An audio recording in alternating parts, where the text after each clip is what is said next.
कौन हुए रे? कौन पतिया भर ले आते? पकड़ पाए तो पकड़ ऊपर से दिया। हाय रे मोरी मैया, पूरा पाती उठा लेगी, एको लहना पाती घरे ना है।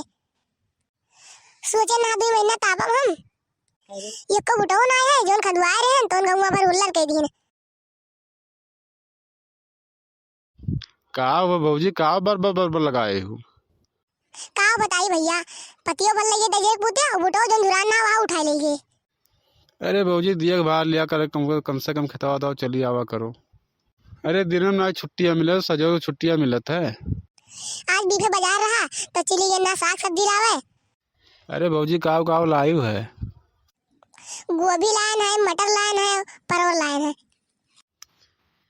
अरे भौजी गोभिया कै रुपया किलो पायु और मटरवा कै रुपया किलो पायु और परवरवा कै रुपया किलो पायु?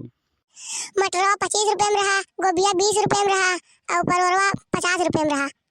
अरे भौजी बजरिया गई लड़कों खरीद कुछ ना लेके आयु रहा। नमकीन सिंघाड़ा लाए लड़कों कहती और का लाई। अच्छा ठीक है भौजी, हम हो जाए खेत बाड़ी तुम देखी आई। हाँ भैया जाओ देखियो, चली थे हम घरे। भैया चली थे घरे हम। भैया बहनी लोग हमारे चैनल को सब्सक्राइब कर दियो, वीडियो अच्छा लगे तो शेयर और लाइक कर दियो।